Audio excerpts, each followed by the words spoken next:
के मॉनसून सत्र में विपक्ष का हंगामा लगातार जारी है और इस विपक्ष के हंगामे को लेकर अब लोकसभा के स्पीकर ओम बिरला काफी ज्यादा नाराज हैं और उन्होंने लोकसभा की अध्यक्षता करने से ही इनकार कर दिया है। नमस्कार, स्वागत है आपका द न्यूज पर। मैं हूं आपके साथ शिप्रा सैनी। तो ये बड़ी खबर संसद से निकलकर सामने आ रही है, जहां लोकसभा स्पीकर ओम बिरला की नाराजगी इस तरह से देखने को मिली है कि अब उन्होंने लोकसभा की अध्यक्ष की कुर्सी पर ही बैठने से इनकार कर दिया है। वजह है विपक्षी नेताओं का हंगामा। जिस तरीके से दिल्ली के अध्यादेश को लेकर बिल पेश किया सरकार की ओर से और वहां पर विपक्ष के इन सांसदों ने हंगामा किया है लोकसभा में, और ये लोकसभा स्पीकर जहां पर बैठते हैं जिस कुर्सी पर, वहां तक पहुंचे और उनके ऊपर पर्चे फेंके गए, जिसके बाद वो काफी ज्यादा नाराज हैं और इस बात की जानकारी उन्होंने पक्ष और विपक्ष के नेताओं को दे दी है कि वो तब तक लोकसभा स्पीकर की कुर्सी पर नहीं बैठेंगे जब तक कि ये तमाम जो सांसद हैं ये अपना आचरण ठीक नहीं कर लेते।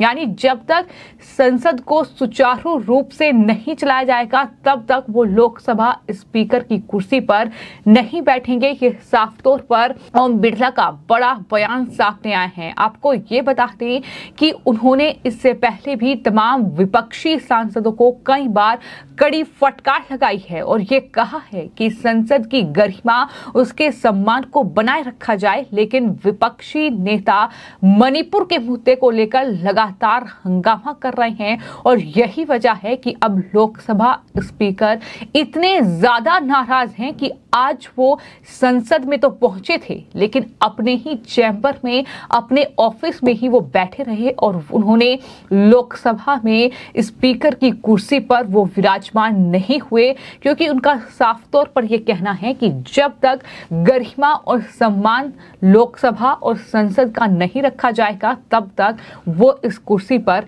नहीं बैठेंगे। तो लगातार संसद के दोनों सदन यानी लोकसभा और राज्यसभा की कार्यवाही जो है वो स्थगित हो रही है विपक्ष के हंगामे के चलते, और यही वजह है कि एनडीए का हिस्सा और निर्दलीय सांसद नवनीत राणा ने विपक्ष पर हमला बोला है और उन्होंने ये कहा है कि विपक्षी पार्टियों का संसद ना चलने देना महिलाओं की सुरक्षा नहीं बल्कि उनका एजेंडा है। ये बड़ा हमला विपक्षी दलों के सांसदों पर नवनीत राणा ने बोला है। उन्होंने क्या कुछ कहा है, सुनिए। मेरा सिर्फ इतना ही कहना है कि जिस दिन से पार्लियामेंट सेशन शुरू हुआ है, मई की घटना को पर्पसली आप पार्लियामेंट के एक दिन पहले जब यहाँ लाते हैं और पर्पसली उसको वायरल करते हैं, तो मुझे लगता है कि जो मोटिव इसके पीछे सब दिखता है ऑपोजिशन का, वो महिलाओं की सुरक्षा या महिलाओं की रिस्पेक्ट नहीं दिख रही है। ये सिर्फ उनका एक एजेंडा है कि पार्लियामेंट नहीं चलने देना है। अगर चर्चा करनी है तो पार्लियामेंट्री जो हमारे मिनिस्टर हैं उन्होंने खुद ये कहा है,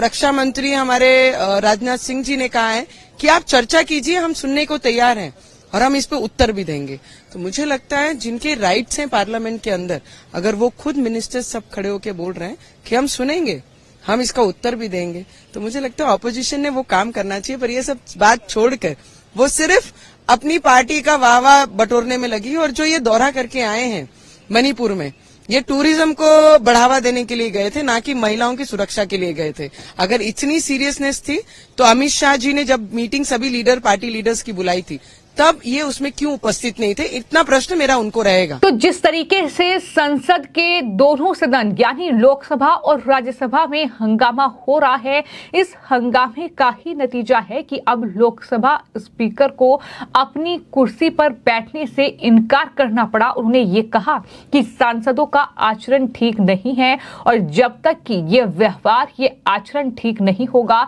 वो कुर्सी पर नहीं बैठेंगे। और ये पहला मौका नहीं है। आप आपको ये बता दें कि 20 जुलाई को जब संसद का ये सत्र शुरू हुआ था, उसके बाद से ही लोकसभा में मणिपुर के मुद्दे को लेकर हंगामा देखने को मिला। जब हंगामा ज्यादा बढ़ा तो लोकसभा स्पीकर ने उन सांसदों को कड़ी फटकार भी लगाई और ये कहा कि दरअसल नारेबाजी और हंगामा करने से मुद्दों का हल नहीं निकलेगा, बल्कि चर्चा करें, पक्ष विपक्ष जो है वो मुद्दों पर बातचीत करे, इससे ही हल निकलेगा। लेकिन उसके बाद भी ये नारेबाजी का दौर नहीं थमा। लगातार विपक्ष का हंगामा बढ़ता गया और कल यानी मंगलवार को जब लोकसभा में दिल्ली अध्यादेश जो बिल है वो सरकार की ओर से पेश किया गया तो तब ये हंगामा और ज्यादा बढ़ गया और वहां विपक्ष के सांसदों ने वेल में पहुंचकर लोकसभा स्पीकर के ऊपर पर्चे उछाले थे। तो कहीं ना कहीं लोकसभा स्पीकर का अपमान किया गया है। जाहिर तौर पर बात जो है विपक्ष वो संविधान की करता है, विपक्ष बात लोकतंत्र की करता है, लेकिन लोकतंत्र की किस तरीके से धज्जियां जो हैं ये तमाम विपक्षी दलों के सांसद, फिर चाहे वो कांग्रेस पार्टी के हों, टीएमसी के हों, फिर चाहे वो आम आदमी पार्टी के हों, किस तरीके के कहीं ना कहीं गैर जिम्मेदाराना हरकत उनकी तरफ से देखने को मिल रही है। ये लगातार संसद की कार्यवाही जब चल रही है लगातार तस्वीर निकलकर सामने आ रही है। फिलहाल आपको ये बता दें कि सदन की गरिमा को तार-तार किया जा रहा है और उसका ही नतीजा है कि अब लोकसभा स्पीकर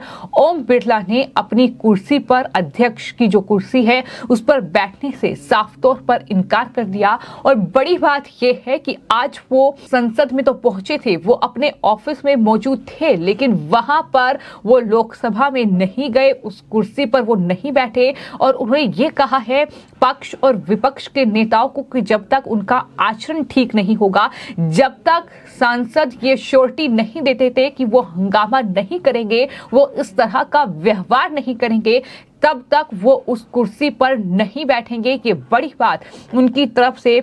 कही गई है। तो जाहिर तौर पर विपक्ष के हंगामे से नाराज हैं लोकसभा के स्पीकर ओम बिरला और इससे पहले भी उन्होंने ये कहा था कि ऐसा आचरण लोकतंत्र के लिए ठीक नहीं है, संसद की परंपरा का सम्मान नहीं है। ये भी बड़ी बात उनकी तरफ से कही गई है। बार बार इन विपक्षी सांसदों को जो हंगामा कर रहे हैं फटकार लोकसभा स्पीकर ने लगाई है, लेकिन अब जब उनका खुद का अपमान हो रहा है, इस तरीके से जब लोकसभा स्पीकर का सम्मान नहीं हो रहा है, तो उन्होंने ये फैसला कर लिया है कि जब तक आचरण नहीं सुधरेगा, जब तक व्यवहार इन लोकसभा सांसदों का ठीक नहीं होगा, तब तक वो इस कुर्सी पर नहीं बैठेंगे। जिस तरीके का गतिरोध लगातार लोकसभा में देखने को मिल रहा है। हालांकि इस पूरे गतिरोध को खत्म करने के लिए लोकसभा स्पीकर कई पहल कर चुके हैं। उन्होंने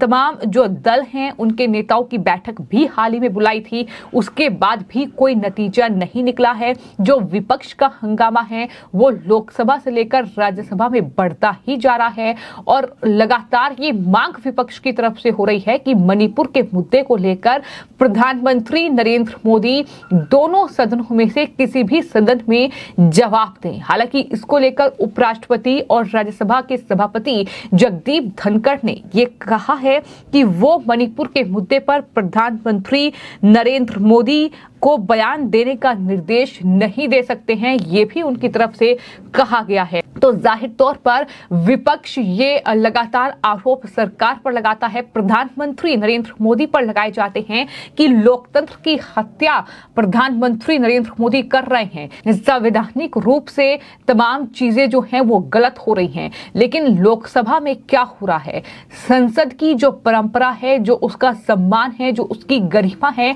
उसे किस तरीके से ठेस पहुंचाने का काम ये विपक्षी दलों के सांसद कर रहे हैं, मुद्दों पर चर्चा ना करके और इस तरीके का हंगामा और इस तरीके से लोकसभा स्पीकर की कुर्सी और उनके पद का जो कहीं ना कहीं सम्मान नहीं किया जा रहा है। यही वजह है कि उनके सम्मान को ठेस पहुंची है और तब जाकर उन्होंने ये फैसला किया है कि वो लोकसभा की स्पीकर की कुर्सी पर नहीं बैठेंगे। लेकिन इसका नतीजा क्या होगा? जाहिर तौर पर जो तमाम बिल पेश होने हैं, जो सदन से पास होने हैं, वो लोकसभा से ही सबसे पहले पास होते हैं। तो ऐसे में वो बिल कैसे पास होंगे और जाहिर तौर पर वो राज्यसभा में कैसे पहुंचेंगे, कहीं ना कहीं देश को इसका नुकसान होगा। लेकिन विपक्ष ये तमाम बातें नहीं सोच रहा है, सिर्फ अपनी राजनीतिक रोटियां सेकने के लिए अब मणिपुर के बाद हरियाणा का मुद्दा और उसके बाद दिल्ली अध्यादेश का मुद्दा, ये तमाम मुद्दों पर कहीं ना कहीं जिस तरीके का हंगामा